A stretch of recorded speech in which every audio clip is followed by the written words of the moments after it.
প্রবেশ করলো আর হরি হরি কথা হৃদয়ে গিয়ে মনের গতি ভগবানের দিকে ছোটালো।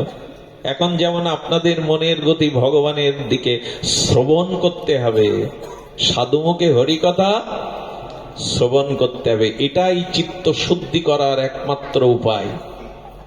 আমি খুব গর্ব করে বলতে পারি, এটা আমার দেখা, আমার জীবনে উপলব্ধি করা। রাধা কুণ্ডে নবদ্বীপে ভাগবত কথা যেখানে হয় সেখানের মতো পরিবেশ অন্য কোন অনুষ্ঠানে আপনি পাবেন না। এরকম পরিবেশ আপনি চাইলেই গড়তে পারবেন না। কারণ হরি কথা শ্রবণী জীবের সংসার ক্ষয় আর ভগবানের ভক্তির উপচয়ের একমাত্র প্রধান কারণ। আপনি হরি কথা সাধুসঙ্গ ব্যতীত অন্য কোন সাধনার দ্বারা ভগবত কৃপা লাভে সমর্থ হবেন না। এই জন্য আগে শ্রবণ। কোথায় যাবেন সে জিনিসটাকে জানবেন না, কোথায় আপনার গন্তব্য সেটা না জানলে পথে উঠুন আপনি।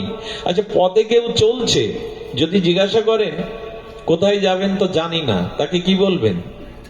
যদি বলে কোথায় যাব জানি না, কি বলবেন তাকে? ভবঘুরে বলবেন কি না?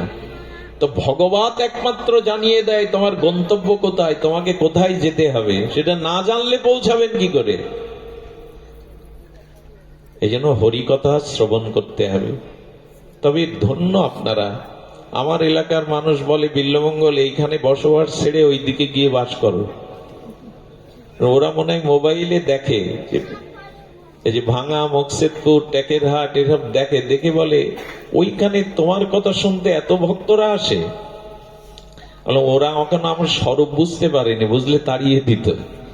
এই জন্য হয়তো আসে। বলে না দাদা, আমাদের এদিকেও ভক্ত হয়, কিন্তু ওরা হরি কথা এরকম নীরবে শ্রবণ করে। আমার মনে হয় আপনাদের এই বৃহত্তর অঞ্চলে কোন মহামানবের কৃপা আছে। হরি কথাতে যেখানে রুচি আছে জানবেন সেখানে ভগবত ভক্তি হবেই হবে, সেখানে কল্যাণ হবেই হবে। এই জন্য ভাগবত কথা প্রয়োজন। হরি কথা ছাড়া চিত্ত শুদ্ধির অন্য কোনো উপায় নেই। শ্রবণ। এরপরে বললেন কীর্তন। এই কীর্তনাঙ্গ ভজনী এই ঘোর কলিকালে অন্ধকারে একমাত্র আলো। মহাপ্রভু বলেছেন নাস্তেব্য নাস্তেব্য নাস্তেব্য গতির অন্যথা। একেবারে তিনবার কড়াল করে বললেন, প্রতিজ্ঞা করে বললেন, হরি কথা আর হরিনাম বিনা এই যুগে আর কোনো উপায় নাই। এই জন্য দয়া করে একটু নাম জপ, একটু কীর্তন আদি করুন। জপ করলে নিজের কল্যাণ হয়, আর উচ্চেশ্বরে কীর্তন করলে জগৎ জীবের, লতা পাতা পশু পাখির কল্যাণ হয়। এই নামের এত মহিমা মহাপ্রভু ঢেলে দিয়েছেন। ব্রজ প্রেম, গোলকের প্রেমধন, হরিনাম সংকীর্তন, রতিনা জন্মিল কেনে। ঢেলে দিয়েছেন রাধা প্রেম, ব্রজ প্রেম, অথচ আমাদের রতি হলো না। নামে রুচি আনুন। হরিনাম, প্রিয়জনের নাম ডাকতে ইচ্ছা করে না? যাকে যে ভালোবাসে তার নাম ধরে ডাকতে তো তার ইচ্ছা করে। তো ভগবানকে যদি ভালোবাসেন তার নাম ধরে ডাকুন। আমাদের দুর্দশা, হাই তুলতে গেলে বলে বাবা গো, ওসর লাগলে বলে মা গো। কিছু মানুষ আছে ওসর লাগলে বলে হা রাধে, হাই তুলতে গেলে হা গৌরাঙ্গ। অন্তত এইভাবেই নিন 2-4 বার দিনে। ঘুম থেকে উঠে হাই তুলতে গিয়ে বাবা গো, মা গো এই বলে কি হবে? ওইটা রাধা নাম দিয়ে দিন না, দিনে 4 বার অভ্যাস হয়ে যাবে, তখন আর বাবা গো মা গো হবে না। আর ছেলে মেয়েদের নামগুলো ঋষিদের নামে, ভগবানের নামে রাখুন গুরুদেবের কাছ থেকে। টেলিভিশনে সিরিয়াল নাম রেখে লাভ হবে না। গুরুদেবের কাছ থেকে শ্রীকৃষ্ণের নাম শ্রীকৃষ্ণের পিতামাতা রাখেনি, গর্গমণি রেখেছিল। রাম ভগবানের নাম দশরথ রাখেনি, কৌশল্যা রাখেনি, বশিষ্ঠ দেব রেখেছিল। এই ইতিহাস আমরা ভুলতে বসেছি। সন্তানের নামগুলো আদ্যক্ষর দিয়ে শ্রী গুরুপাদ পদ্ম আচার্যদের কাছে রাখতে হয়। ওই নামের মধ্যে আশীর্বাদ থাকে, শক্তি থাকে। তার প্রমাণ অজামিল। তার ছোট পুত্র নারায়ণ বলতে বলতে মৃত্যুর সময় সে ভগবান পেয়ে গেল নাম আভাসে। এই জন্য নামকরণটাও আমাদের সংস্কার। সনাতন ধর্ম, বৈদিক সভ্যতায় সন্তানদের নামকরণটাও সংস্কার। সুধীবৃন্দ, এই জন্য কীর্তন করুন। কীর্তনের সিদ্ধ গৌর কিশোর দাস বাবাজি মহারাজ, এই সিদ্ধ মহাত্মা ভিড় লেগে যেত। প্রণাম করতে আসতে বললো, সম্মান কি ধুয়ে খাবো? এক শিষ্যকে বললেন, ওই যে কাঠ লতা পাতা আছে, 10 বছর আগে ল্যাট্রিন বাথরুম ছিল, এখন কেউ ব্যবহার করে না, সব শুকিয়ে গেছে, ওই লতা পাতা ইট কাঠগুলো একটু গোবর ছড়া দিয়ে ওই লতা পাতার মধ্যে আমার একটু জায়গা করে দে। কেন বাবা? তো হাজার হাজার প্রণাম নিলে আমার ভজন কখন হবে? এসব তাল থাক, ওখানে জায়গা করে দে। দেখুন, এরা সম্মানকে ভয় পায়। সম্মান নিয়ে ধুয়ে খাবো? আমার ভজন হচ্ছে না, লোকের হাজার হাজার লোকের প্রণাম দেখতে, ওখানে জায়গা করে দে। ওইখানে বসে বসে বাবাজি সারাদিন নাম করতেন। লোক আসলে বলতেন কোথায় জানি না, ভিড় কমে গেল। তো একদিন ওনার শিষ্য ওই জায়গাটা প্রণাম করতে গেছে। তাহলে বাবা এখানে সিদ্ধ বাবা নাম করতেন, আমি একটু বসে কিছুক্ষণ নাম করি না? উনি এই ভেবে ওখানে বসে চোখ বন্ধ করে যেই নাম করতে যাবেন, দেখছি 4-5 দিক দিয়ে নাম ধ্বনি হচ্ছে মধুর কণ্ঠে। এখানে তো কেউ নেই, নাম কে বলছে? উনি আবার চোখ বন্ধ করে আবার শব্দ শুনছেন নামের, দিব্য ওনার কানে দিব্য নাম ও ধ্বনিত হচ্ছে। চারিদিকে তাকিয়ে দেখে কেউ তো নেই। হঠাৎ লক্ষ্য করলেন চোখ খোলা রেখে, সিদ্ধ নামনিষ্ঠ মহাপুরুষ ওখানে বসে জপ করেছে বিদায় ওনার দিব্য স্পর্শে ওখানে ইটগুলো কাঠগুলো থেকে নাম ভেসে আসছে, হরে কৃষ্ণ হরে কৃষ্ণ। কাঠগুলো থেকে নাম ভেসে আসছে। যদি বলেন এর যুক্তি কি, তবে শুনুন, একটা চম্বুকে লোহাটা বারবার ছোঁয়াবেন, বারবার চম্বুকে লোহা ছোঁয়ালে দেখবেন কিছুক্ষণের জন্য লোহার মধ্যে চম্বুকের ধর্ম এসে প্রবেশ করে।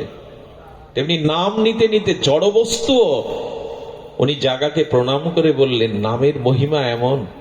আমার পরম আদ্য শ্রী গুরুদেব, জগতে এমন পরম গুরুদেবকে পেয়েছিলাম, কিন্তু তার অযোগ্য আমি।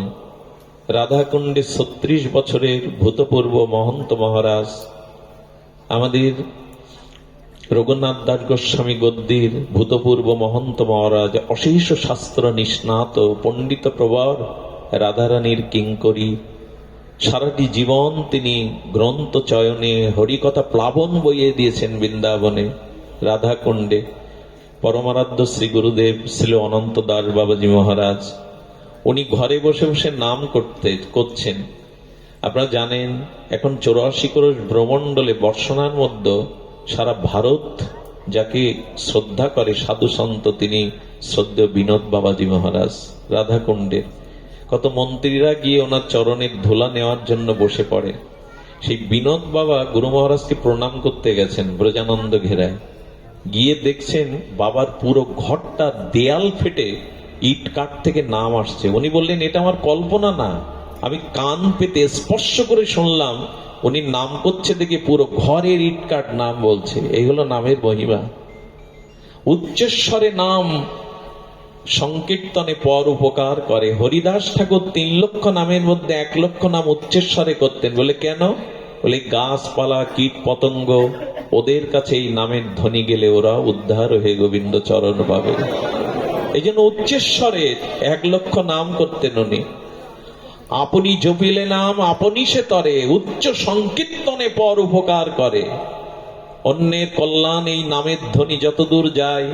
এই জন্য যে গৃহে সদাচার সম্পন্ন হয়ে ভগবানের অষ্টাবিগ্রহের সামনে কাঁসা করতাল খোল বাজিয়ে ঝামর বাজিয়ে যারা হরিনাম করে, ওখানে রোগ শোক অভিশাপ প্রবেশ করতে পারে না। কিন্তু ঘরে ঘরে হরিনাম আজ কই? ঘরে ঘরে আজ ভগবানের দিব্য নাম কই? সকাল সন্ধ্যা ওখানে অভিশাপ ঢুকতে পারে। নাম যত দূর যায় অমঙ্গল তত দূরে দূরে পালায়। আগেকার দিনে এত ঔষধ, এত ডাক্তার, এত আধুনিক চিকিৎসা ব্যবস্থা আসেনি। তখন নাকি গ্রামে ডায়রিয়া হলে, মহামারী হলে হরিনাম করতো সবাই মিলে।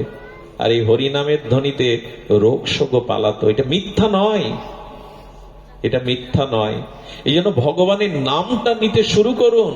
আর এই নাম এখন কীর্তন করলে এর পরম কল্যাণ কি জানেন? যদি মৃত্যুর সময় নামটা মনে এসে যায়, যদি শেষ সময় নামটা মনে এসে যায়, তবে আপনি পার হয়ে গেলেন, আর আশা লাগবে না এপারে। এই জন্য ভগবানের নাম আজ নিতে থাকুন। মৃত্যুর সময় কর্ণের শ্রবণ ক্ষমতা, দর্শন ক্ষমতা, গলার বলার ক্ষমতা নষ্ট হয়ে যায়। ধীরে ধীরে জীবনী শক্তিগুলো বিলুপ্ত হতে থাকে। মাইক বাজালে ওই দিন কানে আপনার নাম যাবে না। আপনি হাজার চেষ্টা করেও কণ্ঠে সাধনা না থাকলে, অভ্যাস না থাকলে মৃত্যুর সময় বলতে পারবেন না। এই জন্য আজ অভ্যাস করুন যাতে মৃত্যুর সময় তার দিব্য নাম ধ্বনিত হয়। সুধীবৃন্দ, এই জন্য কীর্তনাঙ্গ এই ভজন মহাপ্রভু দিয়েছেন। আরেকটি দিয়েছেন, যদি নাম করতে করতে ভগবান